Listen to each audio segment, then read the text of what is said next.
Start recording right now. All right. So again, welcome everyone.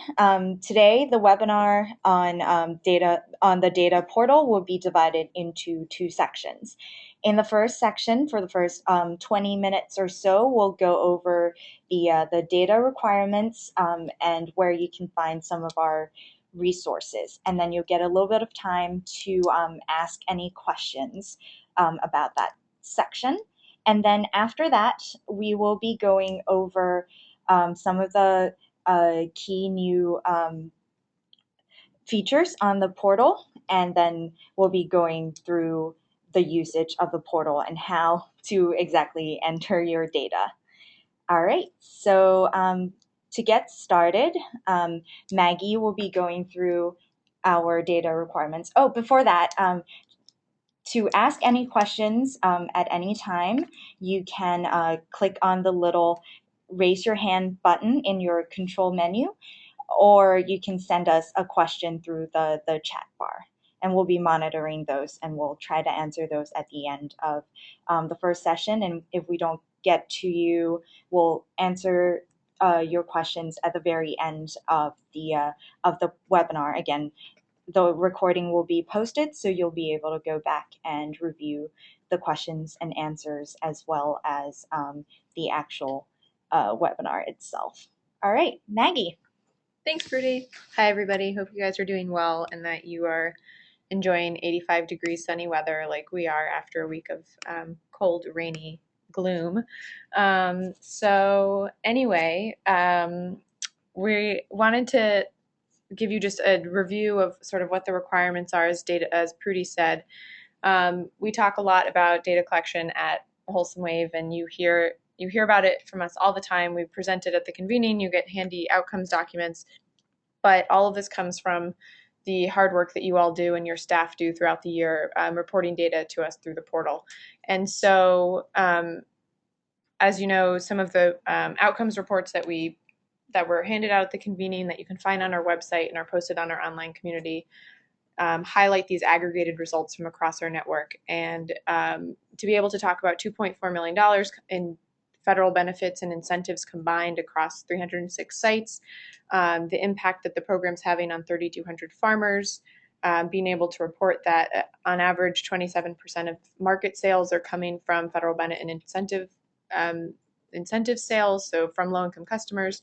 All of this really valuable data is coming from the work that you all are doing, and we really appreciate the dedication that you have to it. And we know that it's extra time in your busy week, and that following up and using our sites and systems and coordinating with Prudy and putting in the missing requirements that she's asking you for is also extra work. And so just to start off, thank you for all your hard work in 2012, and we're excited about the season in 2013, and we know it gets a little bit easier, a little bit more familiar every year, but at the same time, it's helpful to have these refreshers, and as you bring on new staff to your team, it's helpful to have some of these materials to train them on what's expected throughout the season.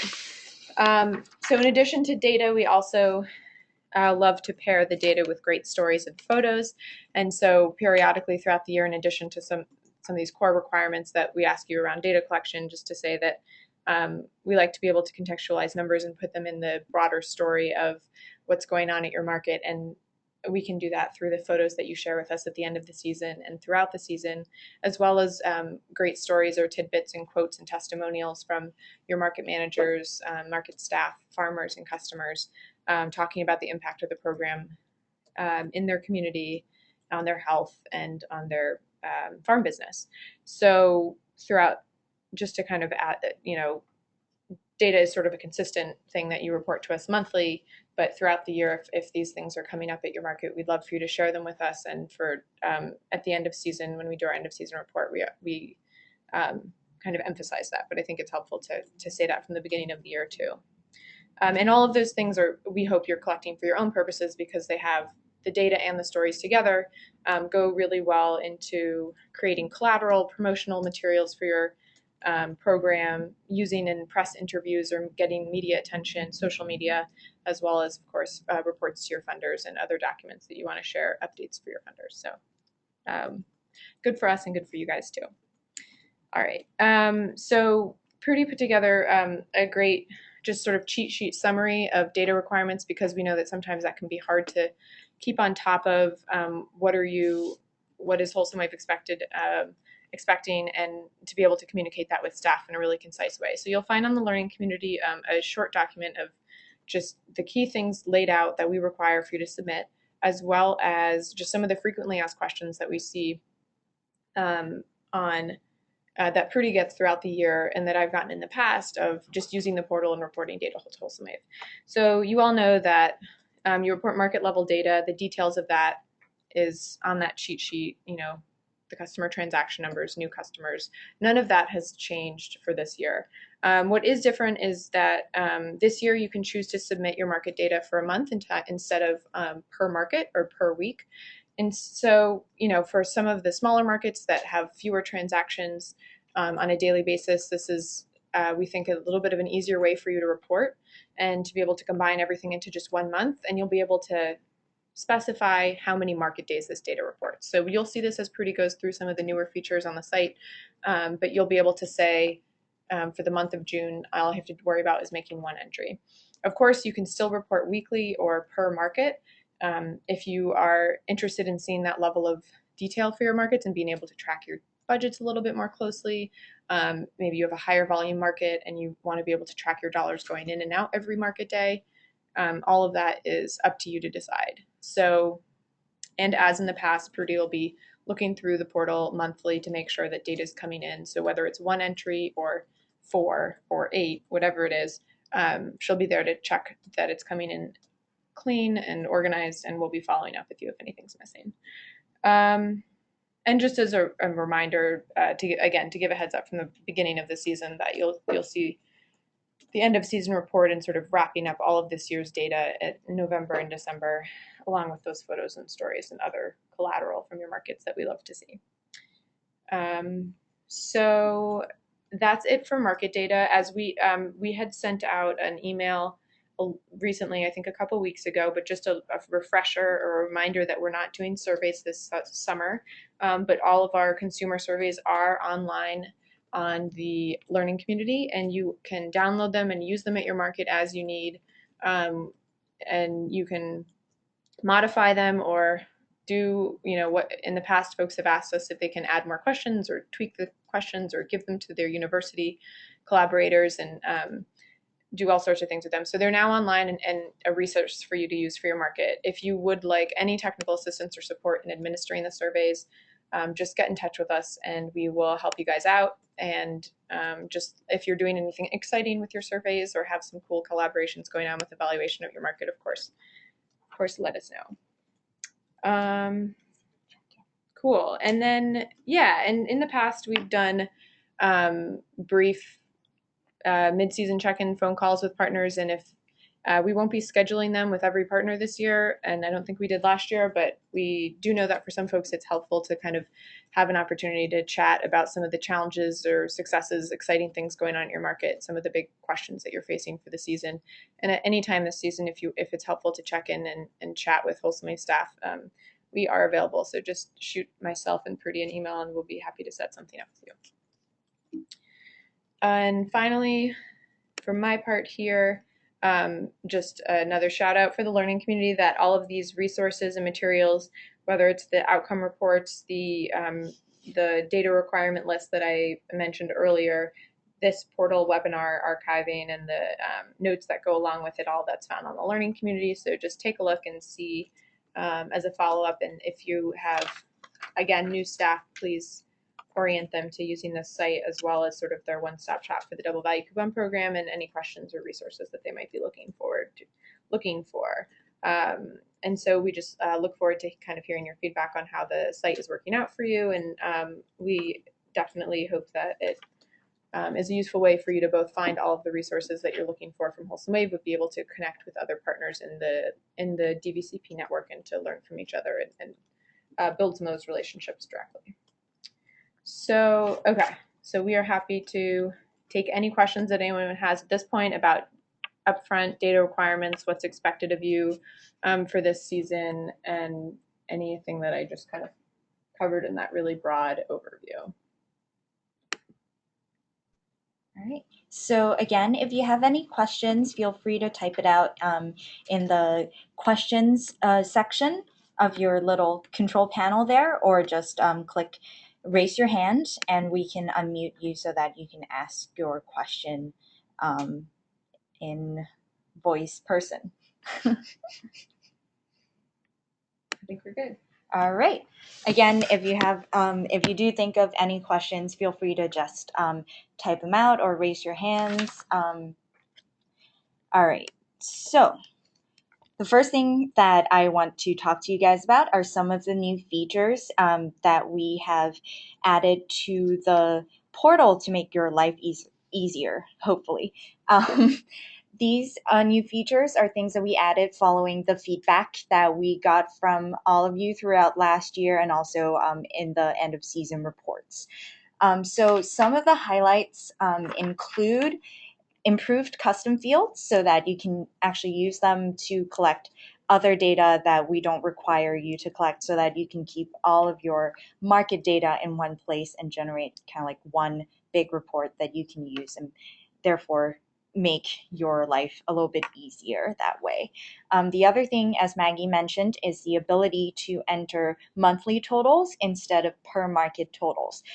Again, once we get to the portal, I can show you how to exactly do that on the portal. All right, and the other thing is the ability to quickly report a canceled market. It's just a checkbox. Again, you don't have to do this, but if you feel like this would make it easier for you to communicate that detail to me so that I don't bug you about data that doesn't exist, or to kind of like make a note of it for yourself, then it's right there for you to use. In addition to these features that are already up and running on the website, there are also a couple of other changes that we're planning that and our new programmer is working on that right now, and we should be ready to unveil this to you very soon. The first is the ability for market managers to edit their own market information, and for program partner admins to be able to edit their own partner organizations information.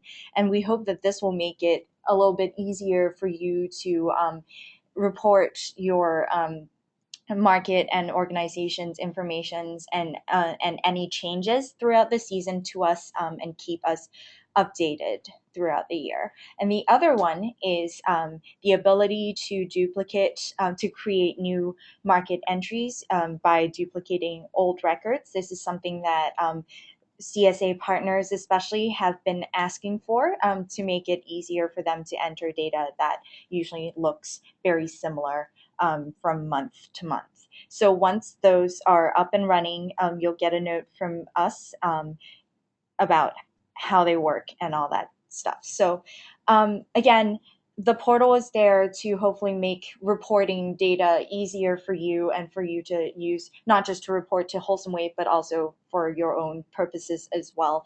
So do please let us know if there is anything else you would like to see on the site. If you have any ideas, suggestions, please send them our way. We're always looking for ways to make data reporting, which is a huge and sometimes time consuming part of your participation in the program, a little bit easier. Okay, so now that that's covered, without further ado, we will go onto the portal and do our walkthrough. So as you guys may remember, the portal is located at www.marketresults.org. You can also get to the portal by visiting the learning community and clicking on the data portal tab as well. So that's another way to get to the portal easily. So full screen here. So first of all, you'll have to log into the portal. You can use your username and password from last year, or if you just started this year, you may have received your username and password from me earlier in the year. So you can go ahead and use that. If you can't remember your username, not a problem. Just shoot me an email and I can get you set up with the portal. Okay, so you can click on login. put in your password, and then log in. All right, so a couple of things on the home page. So you'll see that this year there's this little pop-up here that will remind you to update your market's information if you haven't done so yet this year. So if your market's already set up, but you haven't been on the portal yet this year, you can just click on this little pop-up and be taken straight to the market information editing part of the portal. And the reason why we really want you to keep your market information up to date is because we want to be able to provide potential supporters or customers who call us or visit our Wholesome Wave website with the most up-to-date information on your organization and your markets, so that they can go and visit you guys. So do help us keep that information up to date. All right. You'll also, sorry, Pretty, you'll also see that last year we put that that map on our website of all of our DVCP locations, and we used that, we created that map based and put those little fields of information that are on the map based on what you guys provided for us on the portal. So we added this year like an address field so that locator can be even more accurate. And so you guys updating this market information on the portal helps us to keep our website clean and up to date and help people find your programs, as Prudy said. Cool. Thanks, Maggie. All right. So, and right below that is the counter that keeps track of how we're doing as a network in terms of federal benefit and incentive redemption. So this is there to give you kind of like a quick glance at the rest of the network and see how we're doing as a whole. As we said last year, the data is there for you to see. It's preliminary, so you can share it with your other program staff, but please don't share it publicly just yet. All right, so from there, now that we have looked at the homepage, just a quick note, if you need to change your password, for example, if you still are using the default password that was given to you by me, you can hit change password right here, put in your old password, and confirm your new password to something that is easier for you to remember. All right, so the first thing that you'll have to do before you can enter your data is to do a little bit of setting up. The first thing that you'll have to set up is what data you are going to collect. So you'll go to Program Partner Admin and Data Entry Form. These forms are basically the form that you'll be filling out when you go to enter your market data. So you'll have to add a new form for the markets that you are running or choose from the list. So the forms will define what data you will be able to enter for each of your market. So you can go ahead and click one of the forms that already exist or create a new form for yourself. So to create a new form, you can hit Add New Record right here, and it'll take you to this page. Now, you'll have to start by giving your form a name. Usually, I recommend giving your form a name that tells you what data exactly you're collecting. So for example, in this case, at our brand new imaginary market, we will be accepting SNAP, senior FMMP, and a loyalty incentive program that is not related to the DVCP that we're running with our imaginary health department. So we'll call these health department bucks. All right. So after that, you'll have to define what fields you will be using for your market data. So since we're using SNAP, we're collecting SNAP data. We'll leave that as yes. We're not accepting WIC FMNP, so that would be a no. We're doing senior. We're not collecting WIC cash value vouchers, and we are not doing debit or credit. Just a quick note on the credit debit thing. We don't require that you submit data on your credit and debit usage. It's just there because a lot of markets do take credit and debit, and it's there so that it's easy for you to track that data as well in one place. All right. And then since we are doing these health department bucks, we're including a custom field. As you can see, you can add up to 5 custom fields, and these can be used for any data that you want. For example, if you're doing cash, if you are, again, running another kind of like coupon program that you want to keep track of, and this is to help you, keep all of your data in one place. So we'll call this the health department box. Ooh, there we go. All right. So once you have defined all of the data that you are going to be collecting for this market, you hit insert, and that will save your form. So once that's done, you can hit clear message and close. And you'll see that the form appears right here. So you can always go back and edit your form by hitting on this little pencil icon here. They'll take you back to the record. You can update the information and then hit update to save. You can also delete that form forever by hitting void. That will delete the form from the system altogether. You can also make the form inactive so that markets can't use it, but it'll still exist in the system.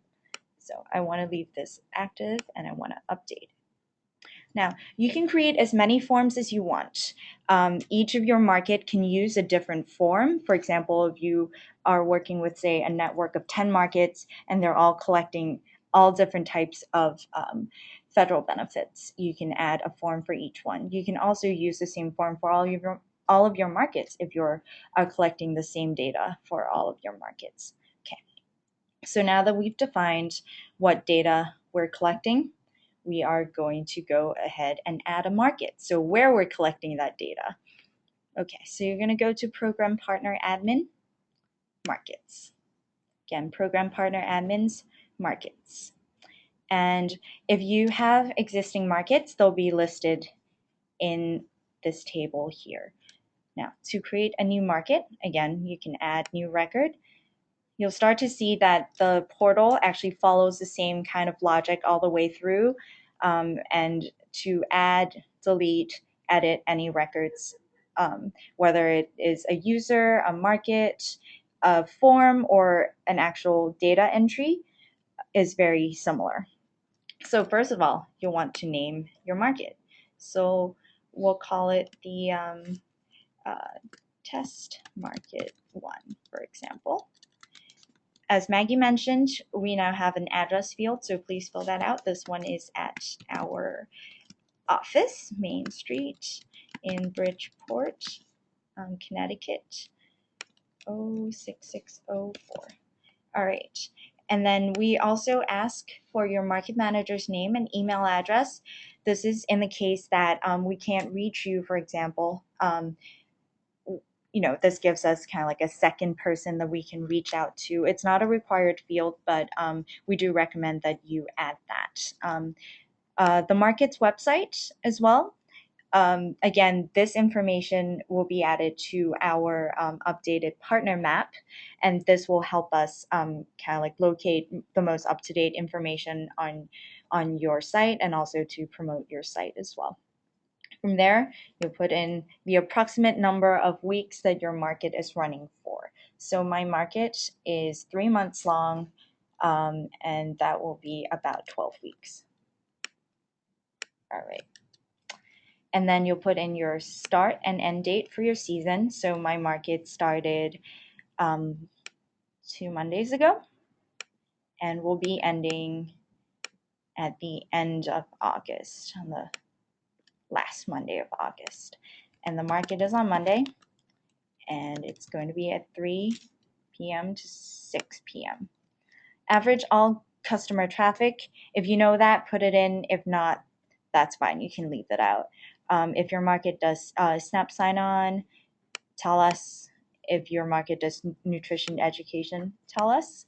How many days a week does your market run?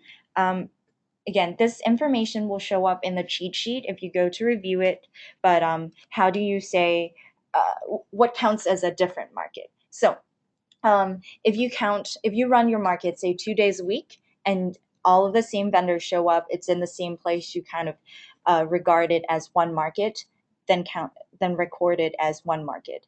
But if your market happens 2 days a week, it's in different places, different vendors show up, and you kind of see it as different markets, then record it as two different markets. It's more for your purposes, what you feel best reflects the reality of your markets. So this market runs once a week.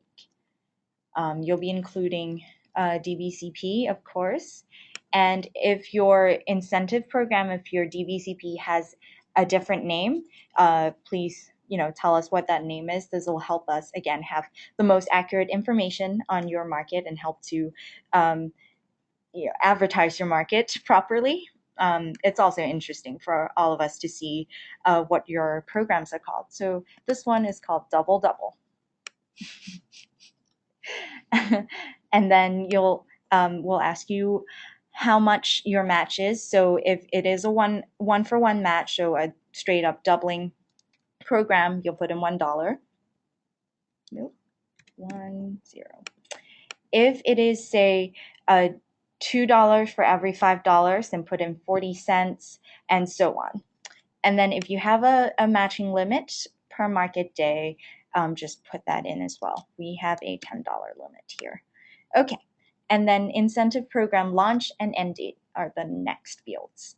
The reason why we have these fields as well as the season start and end dates, because for some of us, the market season may run, say, for example, for the whole year, but the incentive program may run for, say, 3 months in the summer. Also, if the program ends early, for example, if the market is really popular and you run out of incentives in mid-July, but your market goes on until August, you can kind of put that in. It will help us keep track of when your market goes and when your program goes until. So our incentive program right now goes for the entire length of the market season. Which I would also add that it's really helpful for Prudy to just have a look at a glance if she notices that you've stopped entering data. Instead of emailing you and asking why, she can look at this information and be like, oh, well, the market's still going, but there's no incentive program happening. So that's why they stopped entering data for their incentive program. So things like that, like some of these tidbits will help us to just see this at a glance, not only because we get these kinds of questions from funders and from the public and media and things like that, but also to help streamline those communications with Prudy. Definitely. All right. And then after you have defined all that data, you can select which data entry form you'll be using for this market. You'll have to do this for all of your markets so that this gives you the flexibility of having different forms assigned to different markets. So I am going to select Snap, Senior, and HDB right here. And then once you're done, you can hit Insert. Again, same logic as before. Once you're done, you can hit Clear Message and Close. So we have a question, Prudy. Okay. So question from Amanda, is this the same form for when we update our current markets info? Yes. Yes, it is. Yeah. So you just have to enter update your market info in one location, and that's on the portal. And so then we'll be able to use that information in various places, but it's all happening through the portal. Yep. Thanks, Amanda. Thank you for your question. All right. So again, if you want to edit this market record, for example, if you decide that you want to increase the matching amount or the matching limit for your market mid-season because you have a very generous funder who decided to give you lots and lots of money for your incentive program, you can come in here, hit the little pencil icon, update the information, and then hit update. Again, you can also, if, for example, the market is no longer operating DVCP, if you're no longer working with that market, you can choose to either make the market inactive or make it void. Now, by making the market inactive, it means that you won't be able to enter any more data for that market. However, the records for that market will still exist in the system. You can still see the market. You can still see the data that you've entered for that market. If you choose to void your market, all of that will be gone. The market information will be gone, and all of the records attached to your market, for example, any data that you entered, will also be deleted. So choose carefully. And then, so once you're done, hit update. And there you go, you have a market. So now that you have all of your markets added, you're feeling a little bit lonely because you're the only user for your organization. So what you can do is add more users so that, say, for example, your market managers can enter data for their own markets, or the other coordinator for the program can also come in and help you enter your data and keep track of everything. So to do that, you just hit Program Partner Admin and Users. Again, Program Partner Admin, Users. Pretty, before you move on, we have a couple questions. Okay, go ahead. Okay, so from Colleen, do we back up data in case someone accidentally hits void?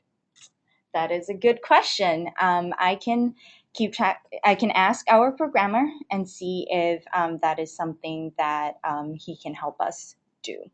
Yeah, because I know we have our data downloaded from year to year. So we have files of 2011, 2012 data, so on and so forth. But mid-season, we could talk to our programmer just to make sure we have some option and figure out what that is. Yeah. Okay. And then Kaylee asked, if you make it inactive because you run out of funds, then a few weeks later someone else makes a donation, how do you make it active again? Sure. You can do that by hitting the little, again, if I go back to markets, you can hit the little pencil icon and then just change the status back to active from inactive. So say if I make this market inactive right now, I can go back. So it's still visible to you in the system, but if you wanted to add data for that market, it wouldn't show up as an option. Yep. And so it's visible in the system to you, but it's not visible on the data entry side. Is that right? Yes. So here, I can show you. When this is inactive, if you go to enter market data, you can still enter the data. All right. So at the moment, there's not a difference, but there's not a difference. There will be a difference. There will be. All right. I think that was one of the things that we were going to clear up for this season. Yep. Cool. So our programmer will be hard at work differentiating between active and inactive markets. And void. And void. So right now, I'll change the market back to active. All right, cool. Any more questions on the data entry forms or the markets before I move on? I think we're good. Okay, great. All right, so again, I'm feeling a little bit lonely. I need more users on the system. So you would hit Program Partner Admin Users. Again, after a few tries around the website, you'll see, like I said before, it follows a very similar set of logic. So you should be able to add, edit, and delete records in the same way throughout the system. So to add a new user, again, you click on Add New Record. Again, you can change the person from inactive to void to active. You'll give the name of the person. This is their full name. So we will add one for Barley Reynolds. Barley is Maggie's dog. He is actually in the room with us today and participating actively in our webinar. So Barley is a market manager for our test market. We'll give him a username. So just a quick note, when you come back to edit any of your user records, the two things that you won't be able to edit are the person's role and their username. These are permanent when you have added them. If you want to give that same person a new role, for example, if they've moved up in the world and you trust them to become an administrator for your partner organization, you can just create a new user account for them.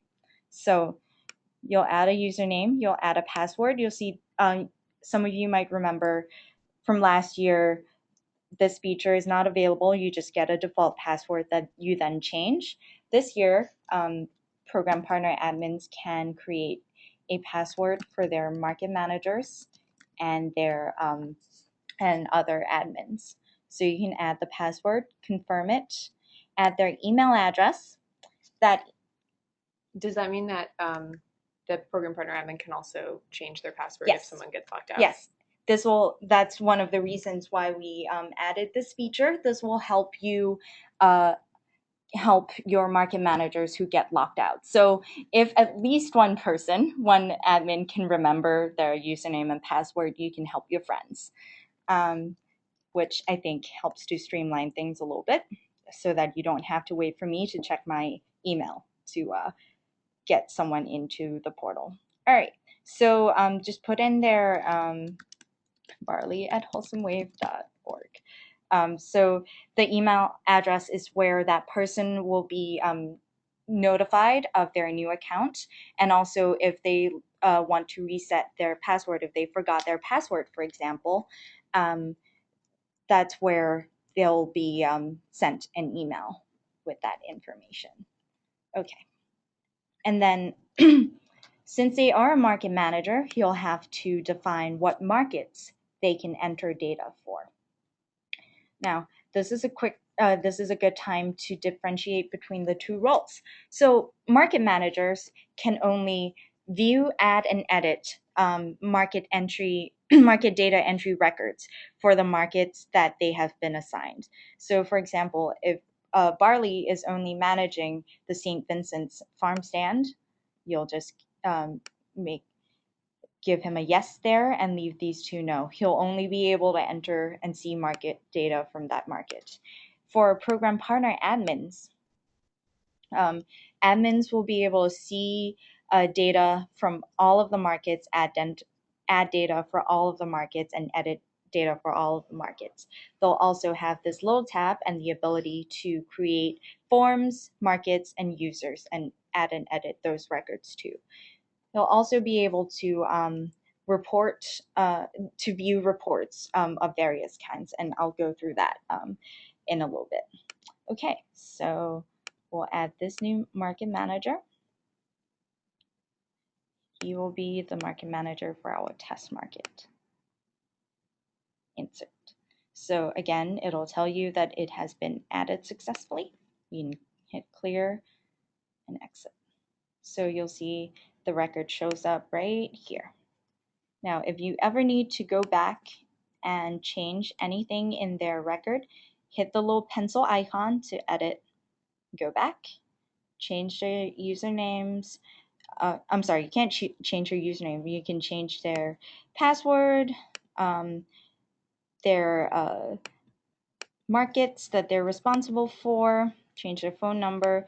You also won't be able to change their email addresses. So if any of the information above, username, role, or email address changes, then you'll have to create a new user account for them. All right. So once you've edited your information, again, same, if you want to make them inactive or void, you can do that. Once you're done editing, hit update, and it will take you back to the table.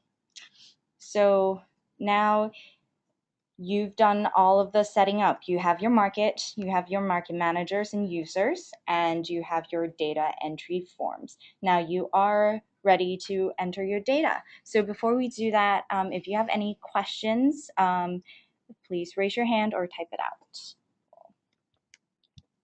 A little bit. We're good at All the right, moment. so we are good at the moment.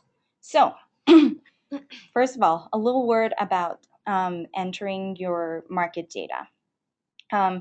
The portal, as you all know, only collects or like the totals at the end of the day. You can't do live data entry um, at your market on site. So to do that, you can use your own systems.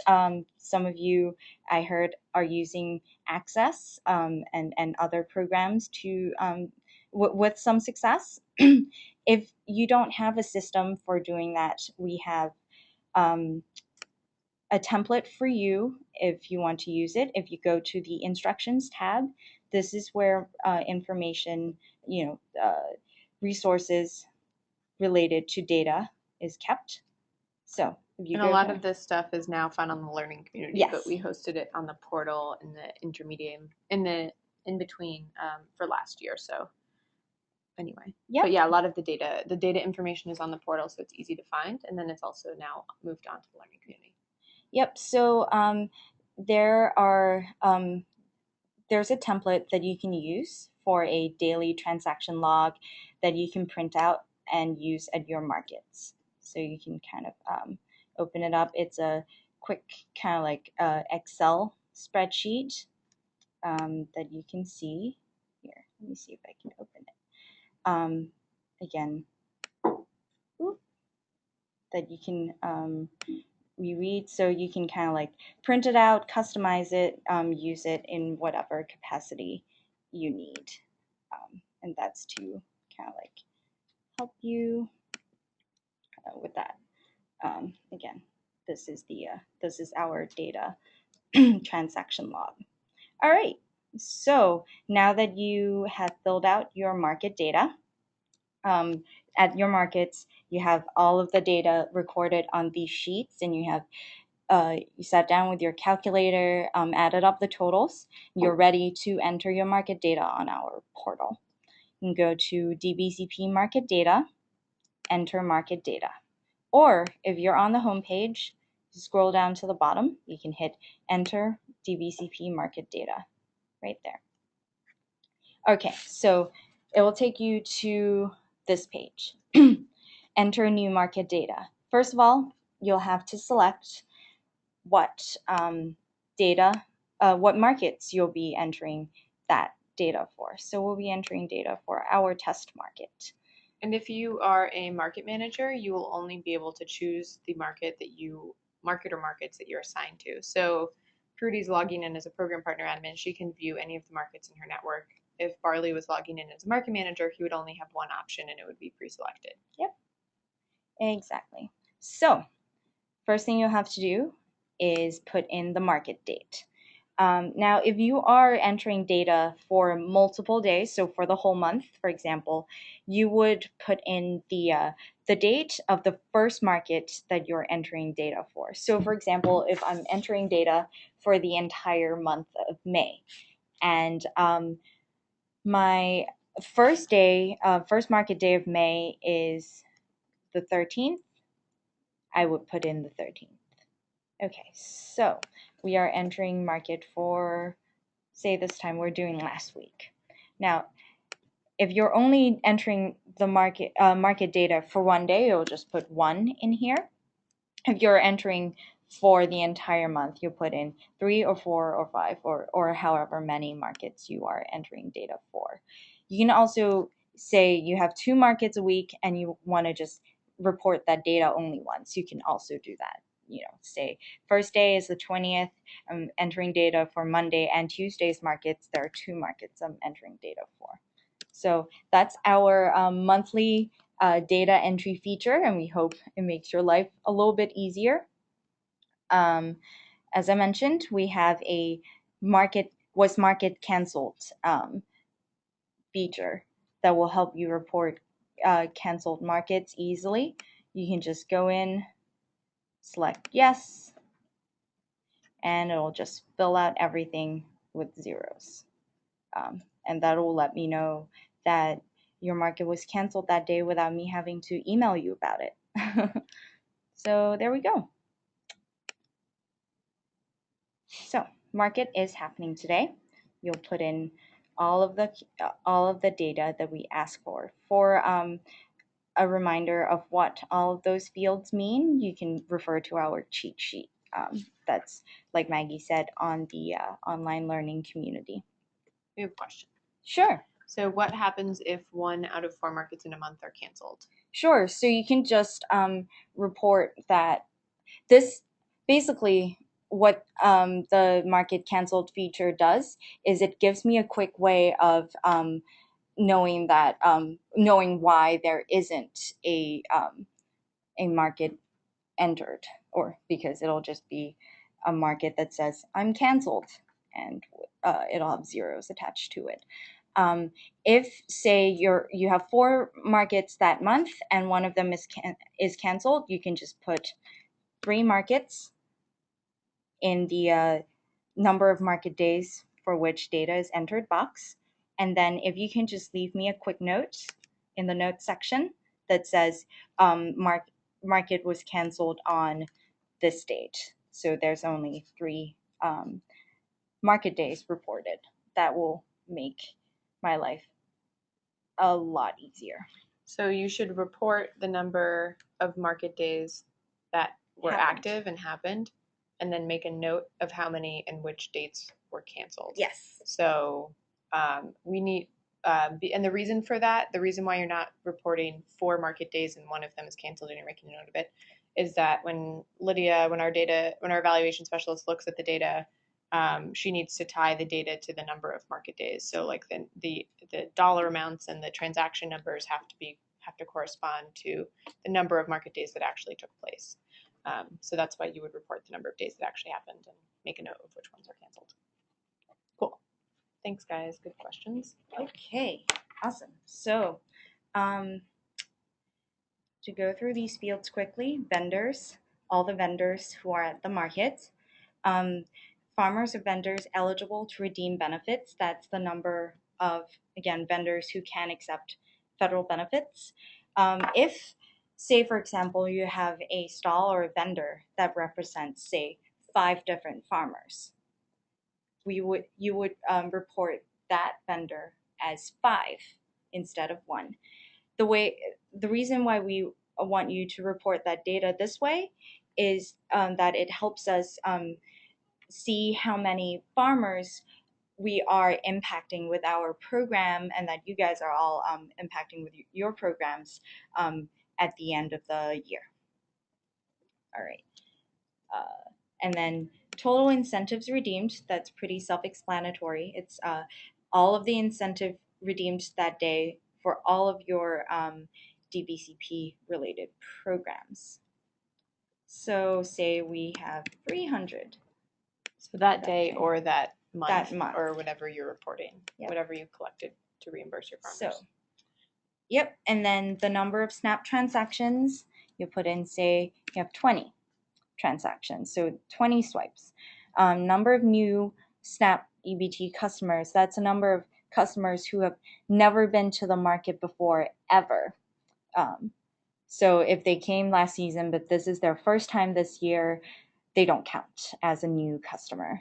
And this this information usually markets collected by just asking people as they come up to the market manager's desk to swipe their SNAP cards if they've ever been to the market before, and then marking it with a 1 on their transaction log. And we use this data to differentiate between overall transaction numbers and individual customer visits.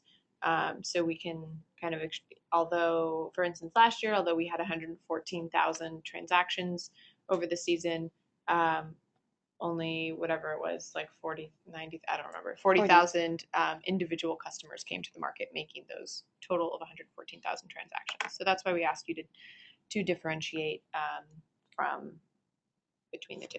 Yep. And then another question on the farmers. Yep. When entering data for a whole month, you put in the total number of farmers, and they are counted per market day they were there, not each unique farmer during that much. That's a great question. So, say for example, I have 3 markets this month, and at the first market, you have 5 vendors. Second market, the same 5 vendors show up. And the third market, you have the same 5 vendors plus one new vendor. Sorry. Um, how do we record that? We record the number of unique vendors who showed up that month. So, for example, in that case, we have 6 unique vendors because although the total number of vendors who showed up is 5, that's 15, 21. uh, 5 of them showed up. 5 of them are the same for all of the markets. So we just want to know which markets, which vendors came, which same vendors came. Because what we do is we look at sort of on an average of the size of your market. And so when we look at data over the course of a month, or we pull up an annual report or something, we're averaging out the number of vendors that participate in the market on a weekly basis, and now it's on a monthly basis. So that's why we would ask you to count unique vendors rather than saying, I had 21 vendors at my market this month. And then if we look at that, we don't know if that's, you normally have 5, or is it 10, or is it 15 vendors at your market each month? So that's a great question, and we'll clarify that on the cheat sheet. We'll just add that question to the document. Yep, great. Thank you. Cool. And then total snap swiped a market. That's the next one. So that will be if for your market you are counting both snap swipes and snap tokens redeemed, then the number that you would record here would be the number of snap swipes, or in other words, snap tokens given out. That's a number that for most markets is the easiest to track. And then you'll put in here, so say we have 10 new customers, and then total snap swiped at market is, say, 40.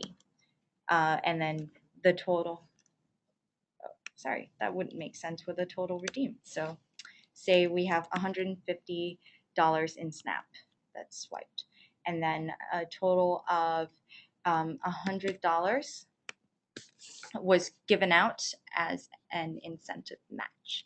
So another question here, we are recording Snap tokens distributed and redeemed. Is this getting at that question?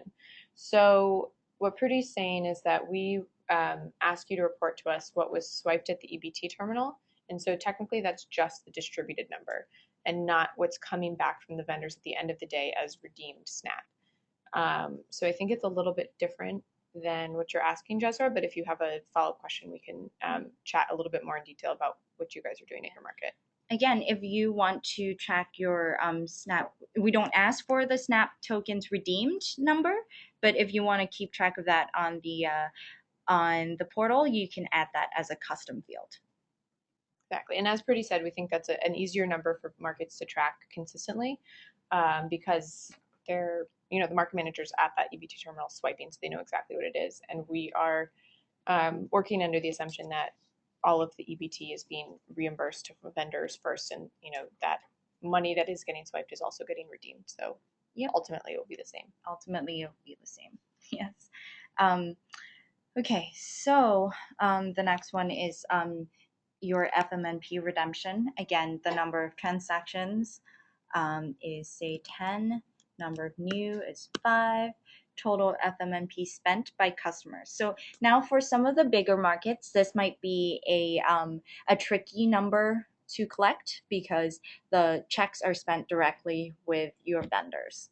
Now, if that is the case and it's not possible for you to find out how much in FMNP checks were actually spent with your vendors, you can also use the number of FMNP checks that the market manager had doubled that day. So, in other words, the number of FMNP checks for which a match was distributed. Right, and so we know that in theory there could be more checks being spent directly with vendors that didn't get a match because the customer could bypass the doubling booth and just spend them directly with the farmer and not know about the doubling program. But of course that can be also a difficult number to report. So we ask that at a minimum you're reporting what has been doubled, as Pretty said, since that is sort of being held accountable for the incentives. Great, thank you. So we had, say, $50 in FMNP spent, and then $50 distributed as a match. And then in our custom field, as you can see, we have our health department bucks here, and we received, say, $100 in health department bucks back. Once you're done, you can hit calculate totals.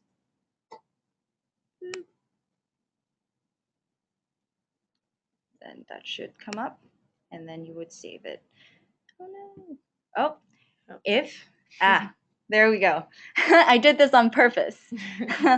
If you didn't fill out any of the fields, they are required. Your data won't save, and you won't be able to calculate the total. So if that happens to you, just scroll back up and see what data you missed. For me, it's this. We have 3 farmers. All right. So once you're done, you can hit calculate. And what this will show you is the total right here of all of your programs. Now ignore the total custom fields column thing, because our programmer will get rid of that when he goes back and does more updates on the field. So this is a good place to just do a real quick check at looking at your spreadsheets that you've been auto-totaling from your market day, and just kind of, look at the summary lines or something like that if you want to go through and say, okay, did I do something, did I make a mistake, or did I enter a number backwards or something like that, and catch any of those quick mistakes. Yep. Great. So now that that's done, if you have any notes, you can add them here. For example, there were supposed to be 4 different markets, but only 3 happened because 1 got canceled. Or say, for example, a market was cut short because of a thunderstorm. Anything that will help to explain, say, an anomalous data entry, you can track here. Or again, if you have any questions about the way that you're doing your market data, you can add it here or just email me. So yeah, the notes here are for you to use to communicate any other information. All right, so once you're done, you can hit save.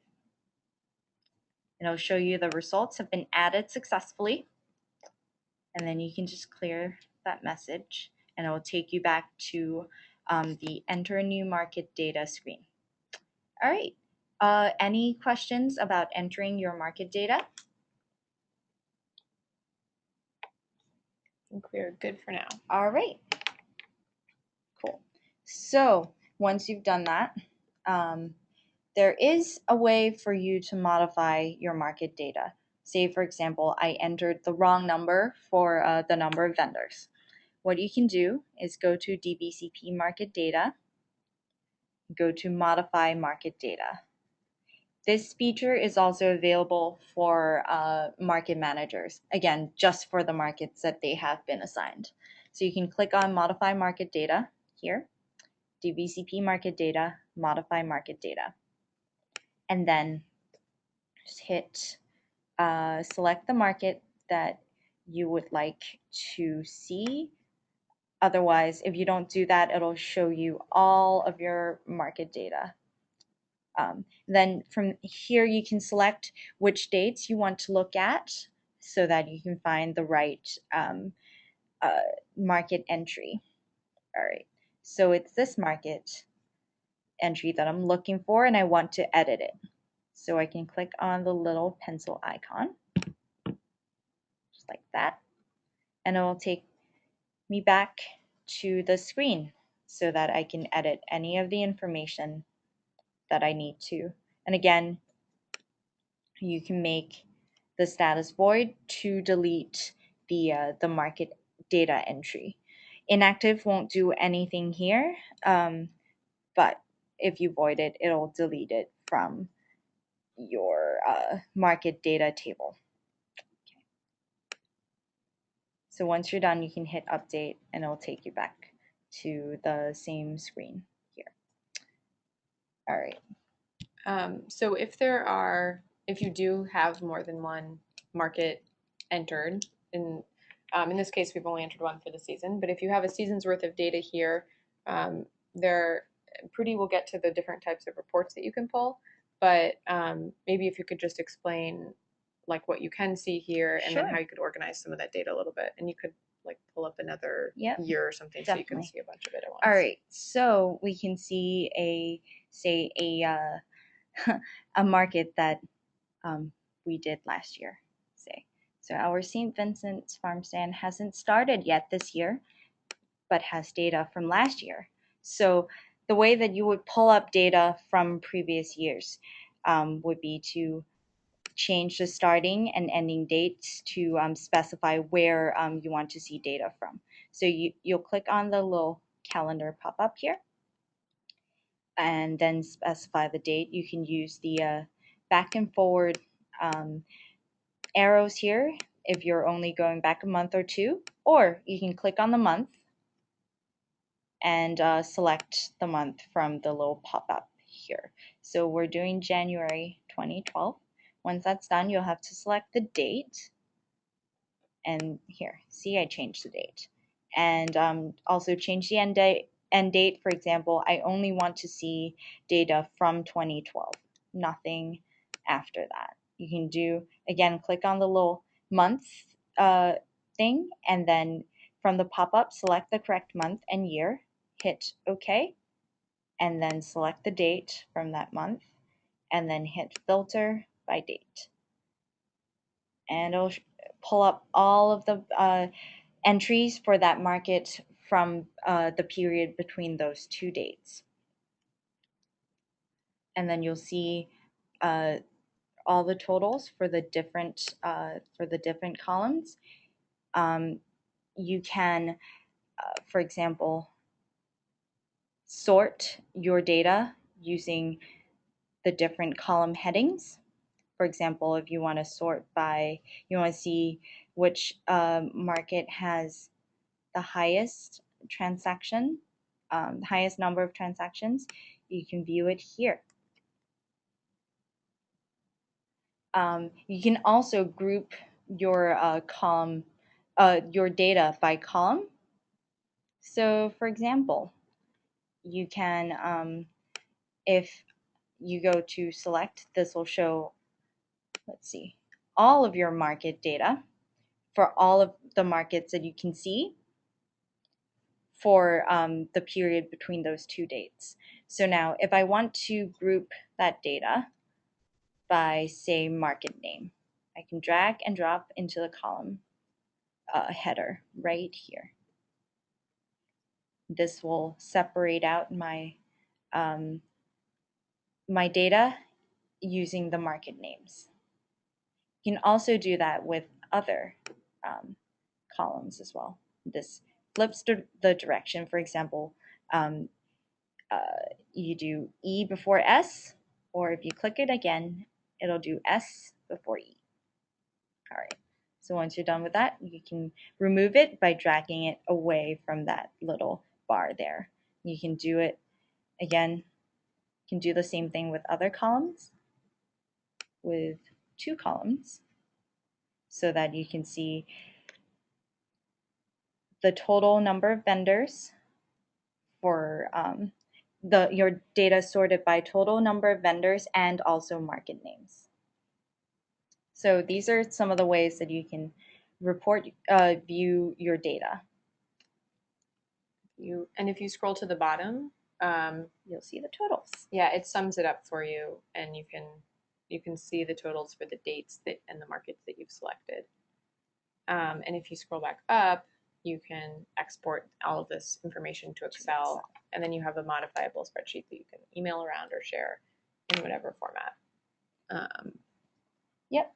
You can also edit your market data entry by hitting edit at the end of the row here too.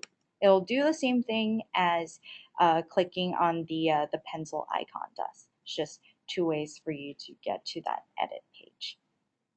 Okay, so for you program partner admin folks, you also have the option to pull up a number of different reports. You can do individual market days, for example. So by going to report individual market days, and that will look very similar to what market managers can also see here. The difference is that on the some of the fields are combined on the modify market day page. So this separates every single field that you entered data for on your data entry form is viewed here as a full report. On the modify market day page, it'll combine all the different federal benefit programs into just federal benefits or something. So it's like a quick glance, and this is the full report. Yep. So for this, again, you can do all markets. So see data for all markets. Since I haven't entered data for my other markets yet, this is the only one that shows up. But again, if I go back to May last year by clicking on the month and selecting May 2012, clicking OK and selecting the right date, and then hitting filter by date, I can see all of my data here. And from here, I can arrange, I can't do that yet. Okay, let me try that again. I can arrange my data using the different columns. So this is one way to view your report. The other thing that you can do, as Maggie mentioned, is export your data to Excel by hitting on this Export to Excel button. And that will export a spreadsheet that you can then open up, modify, pull pretty charts from, or perform other more complex functions that the portal doesn't perform using Excel. You might have noticed that you can also do this for your market data or your market information and your user information as well. So that's a quick way to, for example, if you work with 20 markets, to print out a spreadsheet with all of your market information on it. So that's the Export to Excel button. You can also pull up aggregate market data by hitting on Aggregate Markets. Again, Report Aggregate Markets. And from here, you'll be able to see all of your market data for that time period that you have selected, all added up in a row. So for example, if I go back far enough, if I go back to January 2012 as my start date, again, hitting the month, selecting the right month, 2013, hitting OK, and then selecting the right start date and hitting filter by date, I'll get these neat little lines with all the totals for my markets, for all of my markets during that time period. You see that all of the data is here. If you scroll all the way to the left, it'll also show you how many market days you have entered data for. All right. You'll see, as Maggie mentioned, this is the expanded report, so you'll be able to see all of the fields that you have entered data for. Yep. Cool. So from here, again, you can export that data to Excel and keep your aggregate data. So again, I think Colleen earlier asked about your about backing up data. So another easy way to make sure that you also have backups of your data is to export to Excel on a regular basis. All right, so that's the reporting feature. There are also a couple of other features, for example, missing market data. This will show you market data that's missing in the time period that you've specified.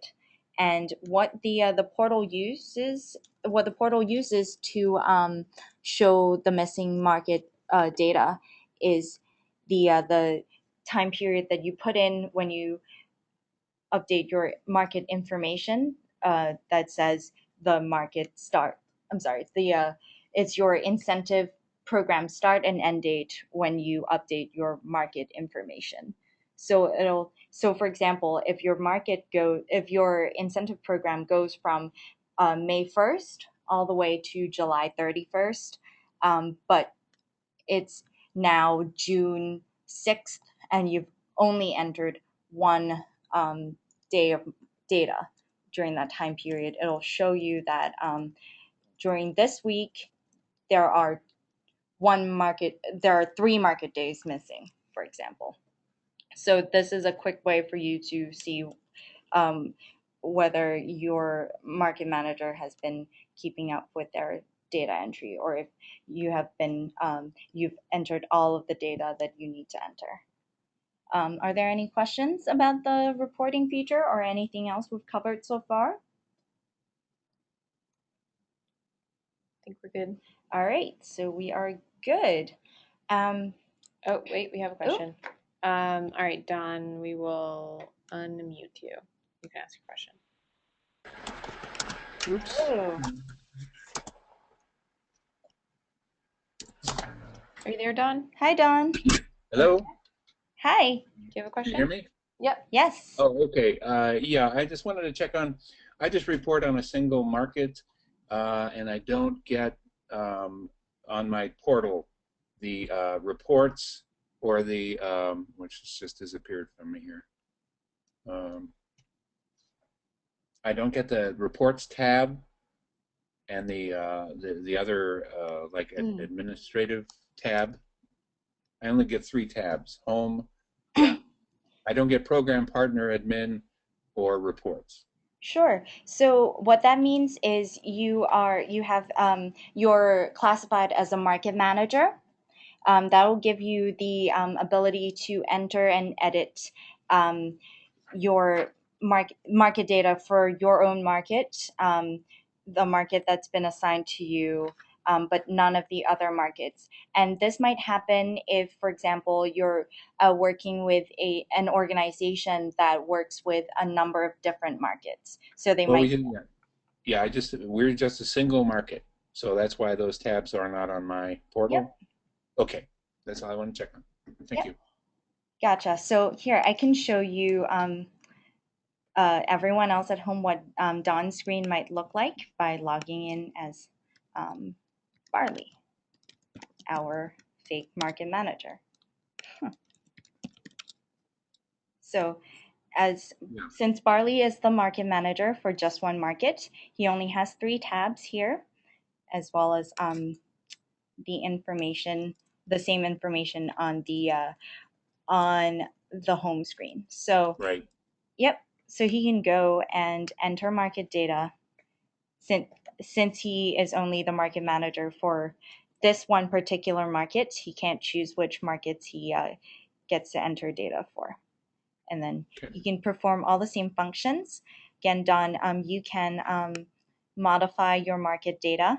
So any data from your market, you can view and modify, edit, and delete it. And export it. Mm-hmm. Yeah. Okay. Thank you. Cool. All Thanks, right. Don. Thank you so much.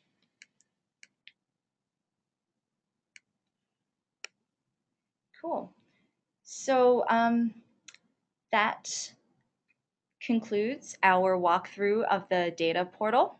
You guys saw how to set up your section of the portal, how to enter data, how to edit and delete your market data entry records, and how to view reports and export them to Excel as well.